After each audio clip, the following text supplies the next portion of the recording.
Il se passe l'ouverture de la saison, une ouverture un peu inédite, singulière, puisqu'on a voulu une ouverture conviviale et festive qui sorte des habituelles ouvertures officielles des saisons culturelles.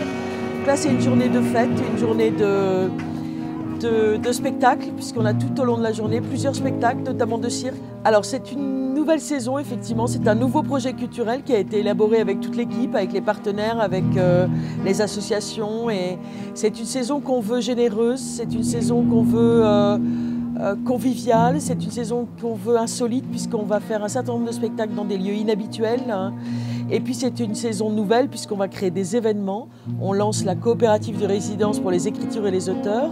Et puis nous lançons un festival au mois de juin qui s'appelle le GR 5.0, qui va être un festival sur plein de moments festifs, de moments de fêtes et de soirées tout à fait inhabituelles. Alors moi je dirige un ensemble de services. Nous avons le service patrimoine musée, le service équipement numérique, le service spectacle vivant, le service lecture publique et le service enseignement artistique. Donc c'est une équipe de responsables qui organise un certain nombre d'événements. Nous avons aussi des actions de médiation culturelle et surtout nous avons 120 agents dans le service qui sont chacun répartis dans des domaines de compétences différentes et qui nous font avoir ce type de journée riche en diverses manifestations artistiques. L'agglomération fait 99 communes, près de 100 000 habitants et nous avons une centaine de manifestations en 2020-2021 et nous allons irriguer à peu près une cinquantaine de communes. C'est des axes qui sont engagés déjà depuis 2017. L'objectif principal est de mailler l'ensemble du territoire de l'agglomération autour de plusieurs thématiques, la lecture publique, le spectacle vivant, le patrimoine, les enseignements artistiques principalement. Donc en fait l'idée de ce projet culturel c'est de permettre une culture de partage bien entendu.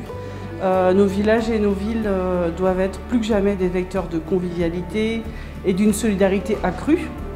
Et nulle part mieux que dans la culture et ces moments d'émotion partagée ne bat le cœur commun du vivre ensemble.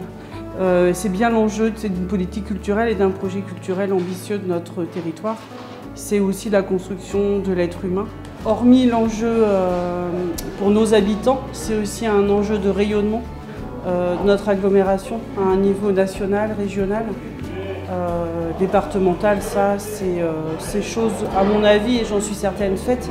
Mais ça, c'est l'enjeu aussi, c'est de reconnaître notre territoire et d'avoir une politique culturelle ambitieuse à la hauteur du risque qu'on a pris en prenant cette compétence culture dans sa globalité. Je terminerai en vous disant que la culture est le plus bel objet de santé publique. À bientôt sur tvie.tv.